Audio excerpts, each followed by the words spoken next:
Hi there guys, and welcome to another video. Well, I was supposed to be heading off today for 2 whole weeks and 900 kilometers of bike packing mischief and mayhem. But unfortunately the rain has set in and will be around for the next few days. So I'm just sitting here all packed, chomping at the bit, just waiting to get going. Now, whilst I'm waiting, I thought I'll just do a quick overview of how I've set the bike up for this trip. So let's have a look.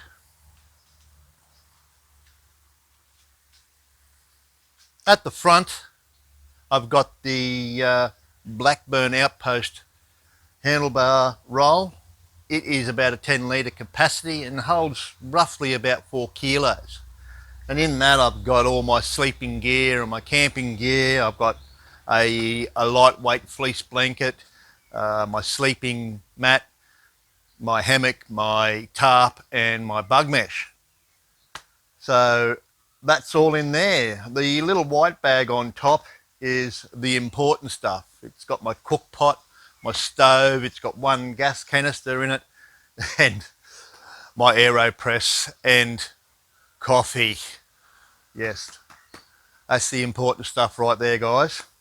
Now just shoved under that I've got my Core 11 watt solar panel, so I can strap over the top of here and charge whilst I'm riding. That's if there's any sun.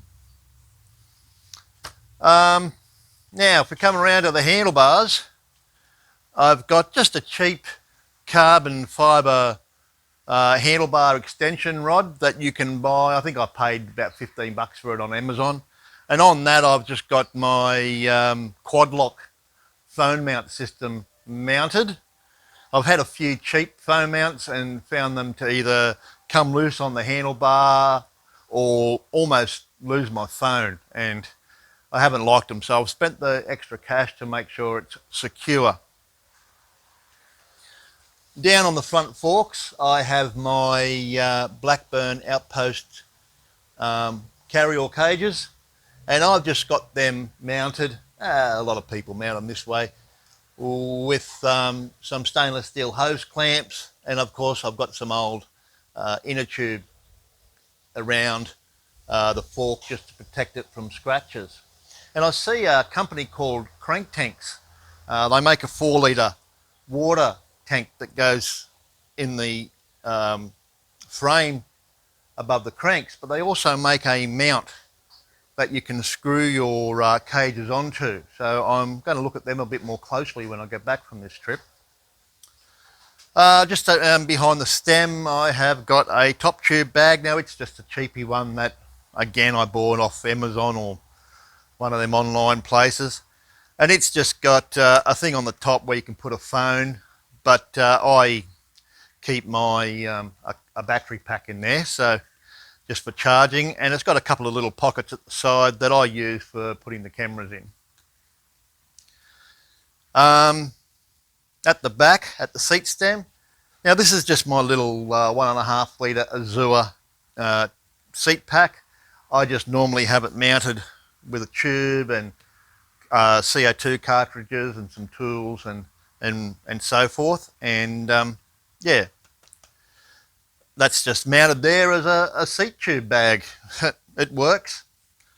In the middle I've got my Blackburn Outpost frame bag. Now that's a medium. I wanted a large, but a large won't fit my bike, so I've had to go on medium. And in that I've got all my heavy food stuff, like I've got packets of rice, I've got some noodles, udon noodles, I've got what do you call them, some tinned fish and chicken. Down the bottom I have got just a cheap plastic water bottle cage, and that's just zip tied on. Normally I would carry my 750ml fuel bottle with metho in it, but of course I'm taking a gas stove this time, so I've just got an extra gas cartridge down there. On the back I've upgraded to a new seat pack, and this is the Blackburn sorry, this is the Topeak backloader, 15 litre.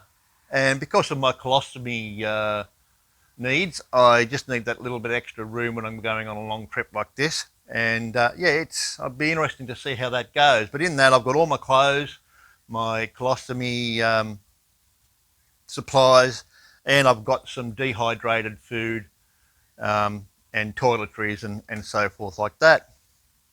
Now on the top, I've just got an 8 litre Cedar Summit dry bag just strapped on there.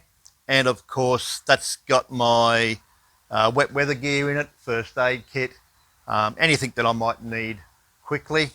And on the other side of this, out of view, I've just got my cheap and nasty, handy dandy little aluminium tripod, which is quite light and packs down quite small.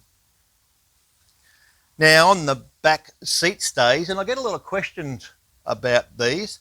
These are just cheap $6, $7 alloy water bottle cages, and I can stretch them open and fit a 1 litre water bottle in them, and they are mounted simply as the same process as the front cages, with some, I think, 25 to 30 mil hose clamps, and again inner tube wrapped around to secure the whole, protect the whole frame.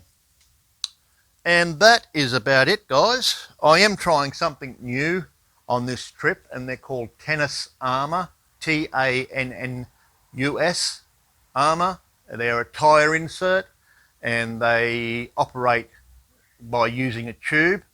I was thinking about going tubeless, and I know a lot of people say, yeah, you should go tubeless, but these allow you to run tyres at a lower pressure than tubeless.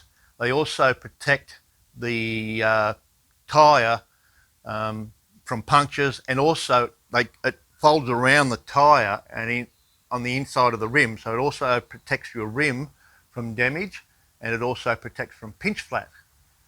So it'll be interesting to see how they go, and if they work out okay, I will look at a set for the Kona. Well, like I said, it's a pretty simple setup. That's about it for this one, and like I said, in about 1 or 2 days time, when this rain moves away, I'll start pedalling south towards Brisbane and through as many state forests as I can, and then I will join up onto the Brisbane Valley Rail Trail over at Ipswich, and I'll ride north. And I've never ridden north on the rail trail. I've ridden it a few times, but it's always been north to south, so it'll be interesting to come back the other way. Well, anyway, guys, there mightn't be a lot of content for the next couple of weeks, so but when I get back, I'll hope to have heaps of footage. All right, guys, I'll leave it there. Cheers, and ride safe out there, eh?